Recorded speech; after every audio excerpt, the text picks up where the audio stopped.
नमस्कार विद्यार्थी मित्रांनो, आज आपण विज्ञान या विषयामधील मानवी शरीरशास्त्र याचा अभ्यास करणार आहोत. त्याच्यामध्ये आपला अभ्यासाचा जो आजचा टॉपिक असणार आहे त्याचं नाव आहे रक्ताभिसरण संस्था. जी का आपल्या शरीरामध्ये रक्ताभिसरण संस्था असते, म्हणजेच रक्त, हृदय आणि रक्तवाहिन्या या तिघाचा एकत्रितरित्या आपण अभ्यास रक्ताभिसरण या संस्थेमध्ये करतो. म्हणजे आपल्या शरीरामध्ये जे काही रक्त असणार आहे तर ते रक्त हृदयापासून पूर्ण बॉडीला म्हणजे पूर्ण शरीराला पसरवलं जातं आणि त्या पूर्ण शरीरापासून परत एकदा ते हृदयामध्ये येतं. म्हणजे याच्या बाबतीत जो काय अभ्यास आहे तर तो अभ्यास या रक्ताभिसरण या संस्थेमध्ये केला जातो. तर चला तर मग आपण पाहूया आज रक्ताभिसरण टॉपिक. तर याच्यामध्ये असणारे भाग असतील, एक असणार आहे रक्त, दुसरा भाग असेल रक्तवाहिनी आणि तिसरा भाग असणार आहे हृदय. हे तीन पार्ट आहेत. तर विज्ञानची अशी शाखा की ज्या शाखेमध्ये रक्ताबद्दल अभ्यास केला जातो त्या शाखेला हेमॅटॉलॉजी असे म्हणतात.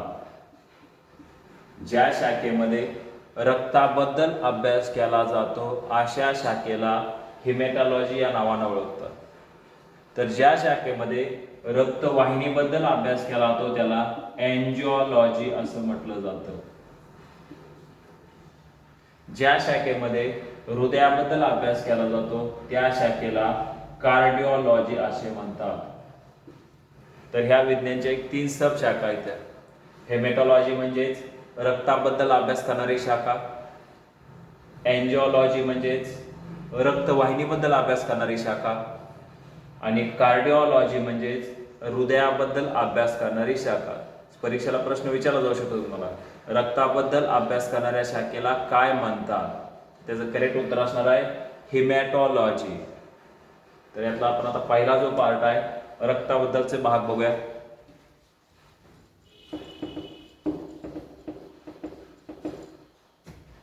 पहिला पार्ट आहे त्यामध्ये रक्त, त्यालाच इंग्लिशमध्ये आपण ब्लड या नावाने ओळखतात. रक्त किंवा ब्लड. आता सगळ्याला माहित आहे की आपलं रक्त बघितलं कुठं जर आपल्याला थोडीफार जखम झाली तर त्या जखमेतून रक्त येतं. त्या रक्ताचा रंग कसा असतो तर तो लाल रंग असतो. म्हणजेच आपल्या शरीरामध्ये जे काय रक्त असणार आहे त्याचा रंग हा लाल असतो. तर मग तो लाल रंग कशामुळे असतो तर त्या रक्तामध्ये जे काही हिमोग्लोबिन असतं, हिमोग्लोबिन, रक्तामध्ये असणारं हिमोग्लोबिन, या हिमोग्लोबिनमुळं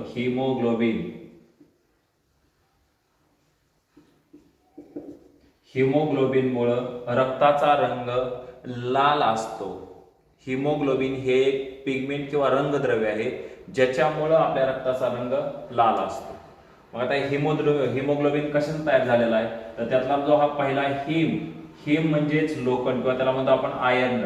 तर त्यामध्ये असणारं सगळ्यात महत्वाचं मूलद्रव्य, रक्तामध्ये असणारं सगळ्यात महत्वाचं मूलद्रव्य म्हणजेच आयर्न, Fe प्लस ग्लोबिन म्हणजे प्रथिन. म्हणजे या दोघांच्या एकत्रीकरणाला आपण हिमोग्लोबिन असं म्हणतो. आयर्न प्लस ग्लोबिन किंवा प्रथिन हे दोन्ही एकत्र येतात हिमोग्लोबिन. आणि या हिमोग्लोबिनमुळं आपल्या रक्ताचा रंग हा लाल असतो. नंबर दुसरा, साधारणतः मग आपल्या शरीरामध्ये रक्त किती असतं तर अप्रॉक्सिमेटली किंवा सरासरी 5 ते 6 लिटर. मानवी शरीरामध्ये साधारणतः 5 ते 6 लिटर रक्त असते. 5 ते 6 लिटर त्याची जी क्वांटिटी असणार आहे किती असेल, अमाऊंट किती असणार आहे तर 5 ते 6 लिटर एवढं रक्त असतं. जर ह्या रक्ताचा आपण पीएच पाहिला तर तो पीएच साधारणतः असतो 7.35 ते 7.45. म्हणजेच सरासरी 7.4 की जे रक्त हे अल्कलाईन, त्याला आपण म्हणतो अल्कलाईन किंवा बेसिक नेचरमध्ये म्हटलं जाते किंवा त्याला दुसऱ्या भाषेमध्ये आपण आम्लारी नेचरमध्ये म्हणतो. बऱ्याच वेळा तुम्हाला प्रश्न विचारला जाईल मानवी रक्ताचा पीएच किती असतो तर आपलं जे रक्त असतं त्या रक्ताचा पीएच असतो 7.4. पॉईंट लक्षात ठेवा, त्याला मानवाच्या रक्ताचा पीएच हा 7.4 असतो. म्हणून 7 पेक्षा जास्त पीएच असल्यामुळे ते रक्त आपण बेसिक मध्ये म्हणतो. कारण ज्याचा पीएच 7 पेक्षा जास्त असतो त्याला आपण बेसिक मध्ये वर्गवारी करतो.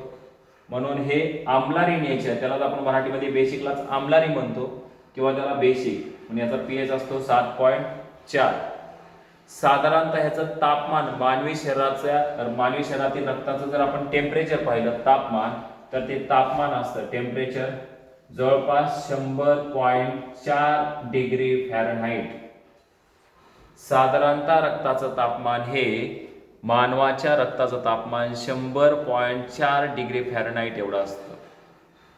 म्हणजे याच्यावर आपल्याला बरेचसे प्रश्न काही ना काहीतरी विचारले जाणार आहे. त्याचा पीएच किती असतो, त्याला लाल रंग कशामुळे प्राप्त होतो, मानवी शरीरामध्ये एकूण रक्त किती असतं, किंवा मग रक्ताचं तापमान किती असतं. टेम्परेचर म्हणजे तापमान. तर साधारणतः आपल्या शरीरातलं जे रक्त असतं त्या रक्ताचं तापमान किती असणार आहे, 100.4 डिग्री फॅरनहाइट एवढं त्याचं तापमान असतं.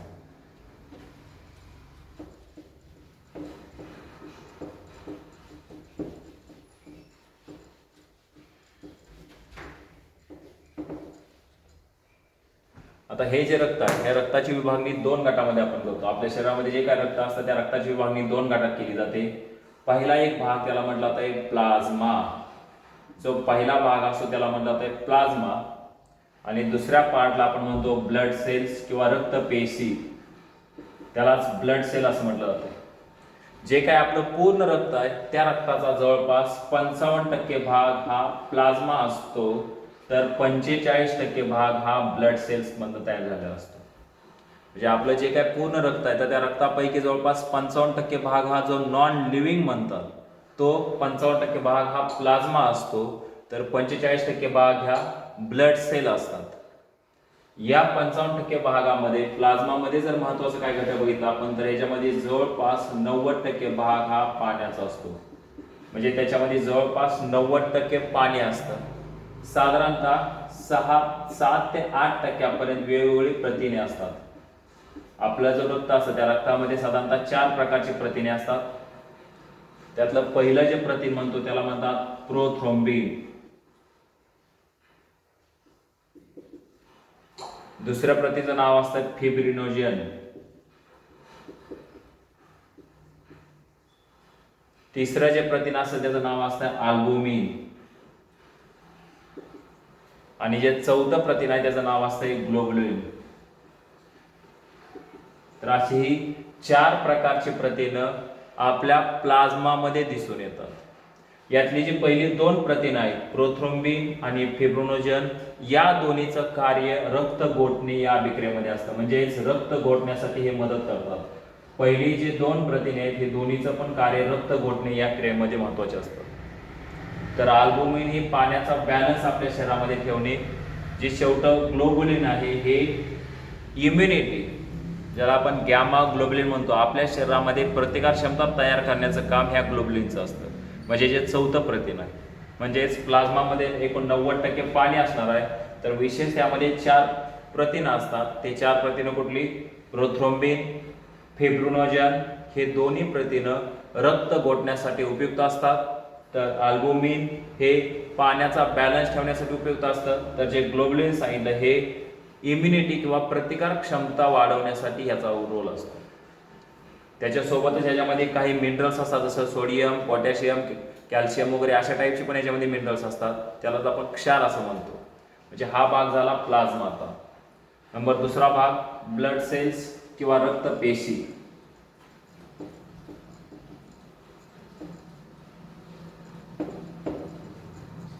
रक्तपेशी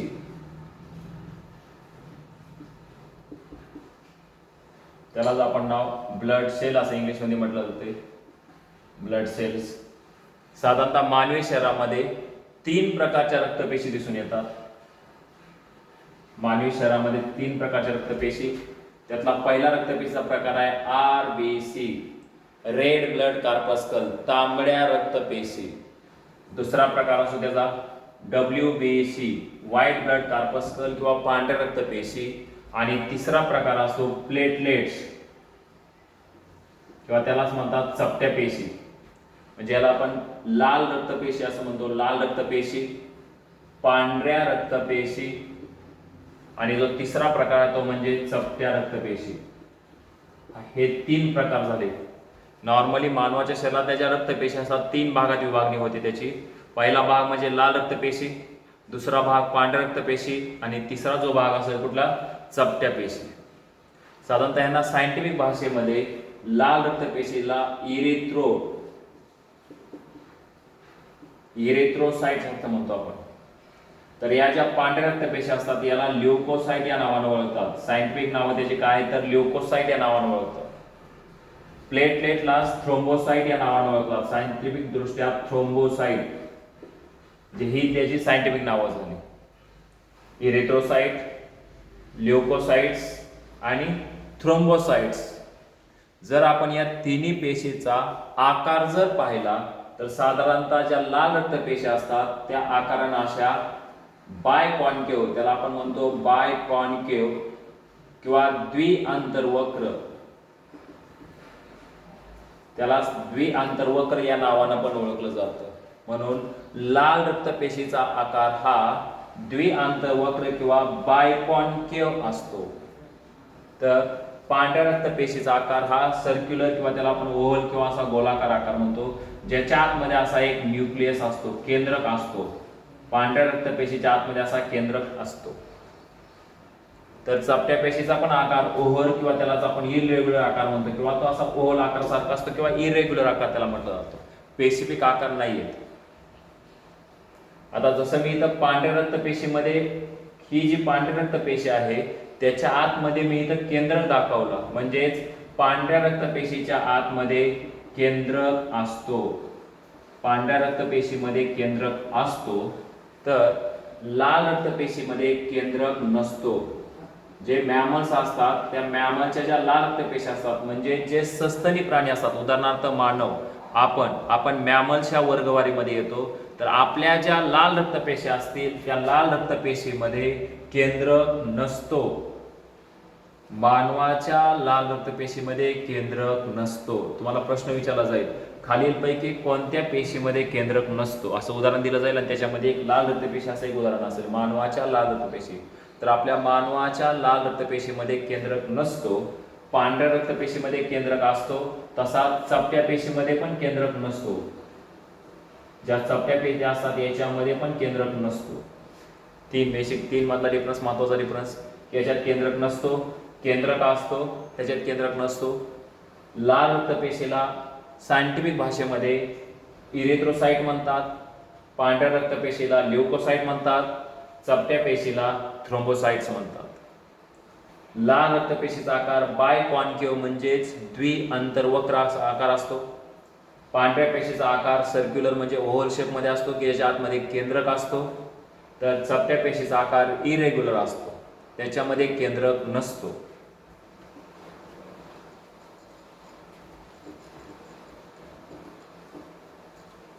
आपले जे लांब हाडे असतात, आपल्या शरीरामध्ये जे काही लांब लांब हाडे असतात त्या हाडाच्या आतमध्ये बोन मॅरो नावाचा घटक आहे. बोन मॅरो, या बोन मॅरोच्या आतमध्ये रक्तपेशीची निर्मिती होत असते. लांब जे हाड असतात त्याच्या आतमध्ये ज्या बोन मॅरो असतात त्या बोन मॅरोच्या आतमध्ये रक्तपेशीची निर्मिती होते. ती जी प्रोसेस आहे फॉर्मेशन ऑफ किंवा रक्तपेशी तयार होण्याच्या प्रोसेसला हिमोपोयासिस असे म्हणतात. रक्तपेशी तयार होण्याची जी काही प्रोसेस आहे त्याला हिमोपोयासिस या नावानं ओळखलं जातं. Formation of the blood cells in a bone marrow is known as haemopoiesis. तसंच आता ह्या ज्या लाल रक्तपेशी तयार होतात ती जी प्रोसेस आहे त्या प्रोसेसला इरिथ्रोपोयासिस असे म्हणतात. इरिथ्रोपोयासिस.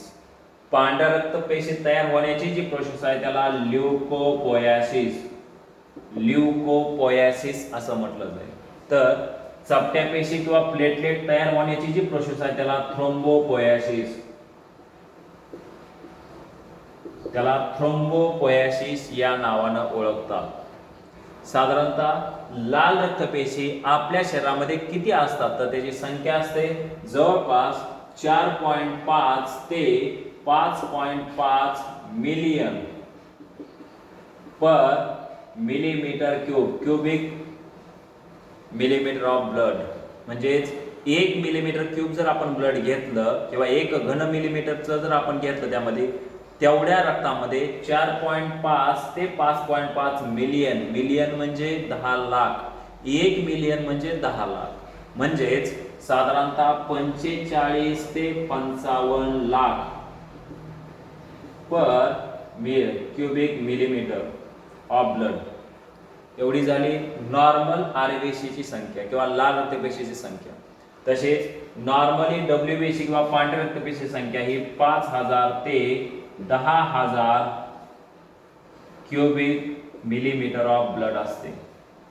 5000 ते 10,000, थोडाफार आकडा पुस्तकानुसार 11,000 काही पुस्तकात देतात, पण एक नॉर्मली ती 5000 पासून 10,000 पर्यंत पांढऱ्या रक्तपेशीची संख्या असते पर क्यूबिक एमएम ऑफ ब्लड. तसे चपट्या पेशीची संख्या साधारणतः 1.5 लाख ते 4.5 लाख, 1.5 लाख ते 4.5 lakh cubic MM of blood असते. म्हणजे संख्येनं सगळ्यात जास्त पेशी कुठल्या असतील तर त्या जवळपास लाल रक्तपेशी असतात.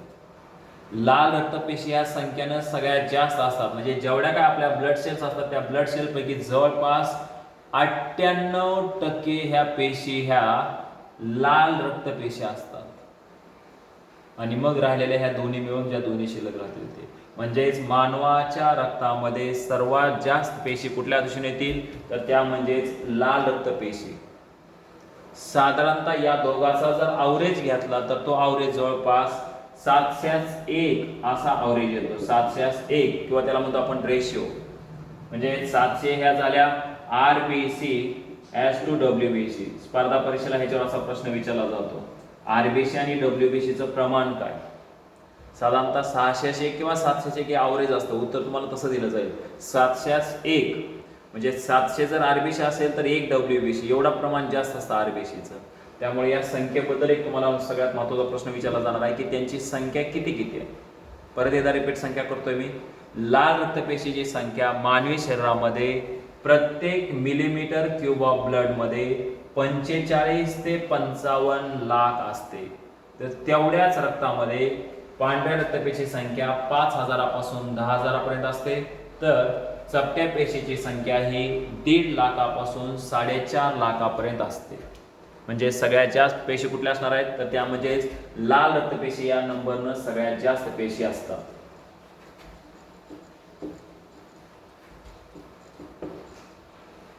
त्याच्यामध्ये ह्यांची कार्य, महत्वाचं लाल रक्तपेशीचं कार्य आहे की वायूचे वहन करणे.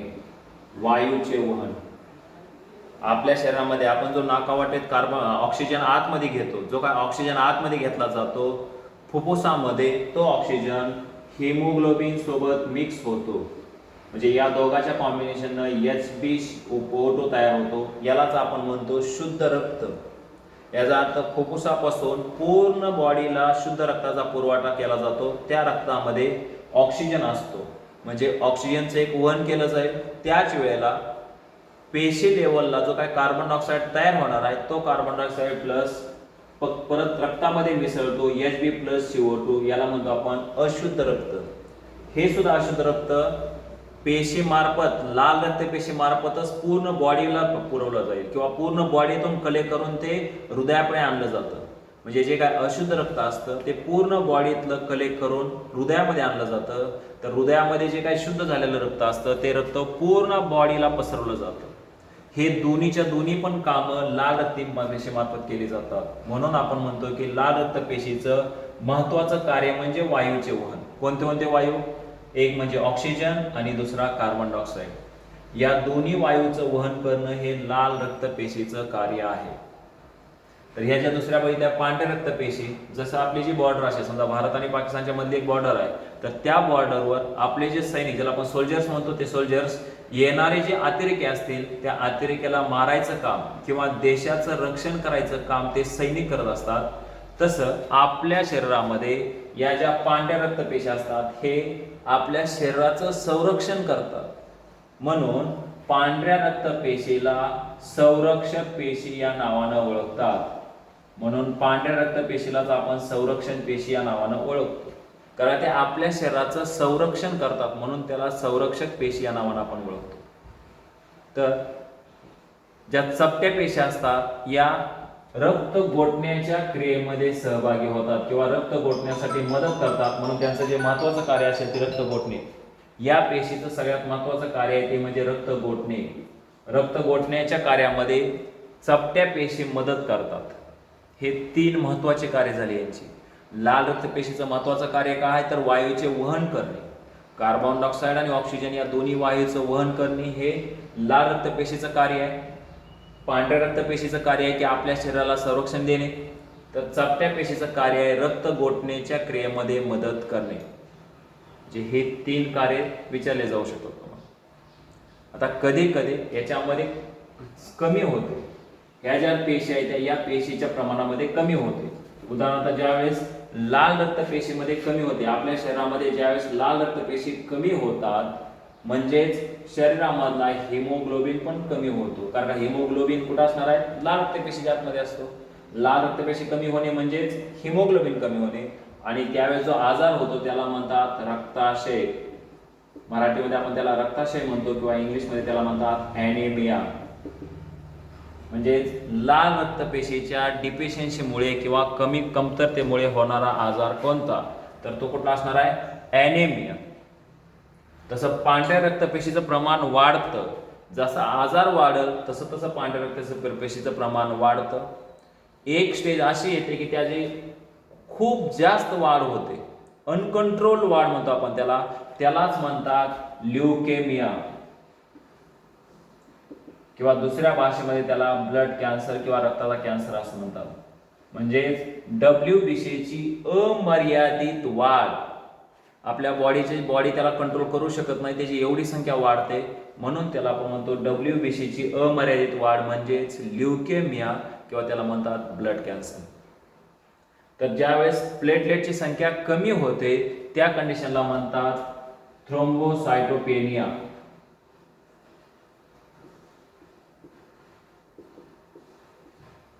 संख्या कमी होणे म्हणजेच पेनिया, थ्रोम्बोसायटोपेनिया. जसं याला सायटोपेनिया म्हटलं जाईल, पॉलिसायटेमिया याच्यामध्ये पण म्हटलं जाईल ल्युकेमिया. म्हणजे कमी होणे, संख्या ही वाढते, WBC संख्या वाढते तर बऱ्यापैकी या दोघांची संख्या आजाराच्या कंडिशनमध्ये कमी होत जात असते. प्लेटलेटची पण संख्या कमी होते आणि RBCची पण संख्या कमी होते. नेक्स्ट, आता ह्या ज्या पांढऱ्या रक्तपेशी असतात त्याच्या आणखीन काही प्रकार पडतात. त्याच्या आतमध्ये काही ग्रॅन्युल्स असतात. जी काही पांढरी रक्तपेशी असते, समजा अशी जर पांढरी रक्तपेशी असेल, ही एक पांढरी रक्तपेशी आहे, त्याच्या आतमध्ये हा न्यूक्लियस झाला. ही दुसरी पांढरी रक्तपेशी आहे, त्याच्या आतमध्ये हा पण एक न्यूक्लियस झाला. त्याच्यामध्ये असे जे स्मॉल पार्टिकल्स असतात याला म्हणतात ग्रॅन्युल्स. याला शब्द वापरला जातो ग्रॅन्युल्स. डिपेंडिंग ग्रॅन्युल्स किती आहेत, दोन्हीमध्ये पण ग्रॅन्युल्स असतात, पण पुढच्यामध्ये ग्रॅन्युलची संख्या कमी असते तर याच्यामध्ये ग्रॅन्युलची संख्या जास्त असते. ज्या पांढऱ्या रक्तपेशीमध्ये ग्रॅन्युलची संख्या जास्त असते त्याला म्हणतात ग्रॅन्युलोसाइट्स. तर ज्याच्यामध्ये पांढऱ्या रक्तपेशीची संख्या कमी असते त्याला म्हणतात अग्रॅन्युलोसाइट्स. म्हणजे हे दोन्ही प्रकार पांढऱ्या रक्तपेशीचे प्रकार आहेत. परत ग्रॅन्युलोसाइट 3 प्रकारचे असतात. एक ऍसिडोफिल, दुसरा प्रकार असतो बॅसोफिल आणि तिसरा प्रकार असतो न्यूट्रोफिल. असं ग्रॅन्युलोसाइटचं 3 भागामध्ये डिवायडेशन होतं, ऍसिडोफिल, बॅसोफिल, न्यूट्रोफिल. तर अग्रॅन्युलोसाइटचं 2 भागामध्ये डिवायडेशन होतं. एक भाग असतो लिम्फोसाइट्स तर दुसरा भाग असतो मोनोसाइट्स. लिम्फोसाइट्स आणि मोनोसाइट्स. आता ज्या काय पांढऱ्या रक्तपेशी असतात ह्या पांढऱ्या रक्तपेशीमध्ये टोटली पांढऱ्या रक्तपेशीमध्ये या ज्या मोनोसाइट असतात, मोनोसाइट तर ह्या सगळ्यात साईजनं मोठ्या असतात म्हणून त्याला म्हणतात लार्जेस्ट. या सगळ्यात मोठ्या असतात. म्हणजे पांढऱ्या रक्तपेशीमध्ये सगळ्यात मोठ्या पेशी कोणत्या होतात ते म्हणजेच मोनोसाइट्स. तर सगळ्यात लहान कोणत्या त्याला म्हणतो आपण स्मॉलेस्ट. स्मॉलेस्ट कुठले असतात तर लिम्फोसाइट्स. कारण लिम्फोसाइटचे परत 2 प्रकार पडतात, T लिम्फोसाइट आणि B लिम्फोसाइट्स. तशा लिम्फोसाइट ह्या पांढऱ्या रक्तपेशीमध्ये सगळ्यात साईजनं लहान किंवा आकारानं लहान असणाऱ्या पेशी, सगळ्यात लहान आकाराने असतात. हे आकार झाला. नंबरचा जर आपण विचार केला तर ह्या ज्या बॅसोफिल असतात नंबरनं सगळ्यात कमी असतात, संख्येनं सगळ्यात कमी असणाऱ्या पांढऱ्या रक्तपेशी कोणत्या, तर त्या म्हणजे बॅसोफिल. तर संख्येनं सर्वात जास्त असणाऱ्या पेशी कोणत्या, तर त्या म्हणजे न्यूट्रोफिल. न्यूट्रोफिल या संख्येनं सगळ्यात जास्त असतात, तर बॅसोफिल या संख्येनं सगळ्यात कमी असतात. मोनोसाइट ह्या सगळ्यात साईजनं किंवा आकारानं सगळ्यात मोठ्या असतात, तर लिम्फोसाइट हे आकारानं सगळ्यात लहान असतात. म्हणजे इथपर्यंत ही माहिती झाली आपली ब्लड सेल किंवा त्यालाच आपण रक्तपेशी हे नाव दिलं.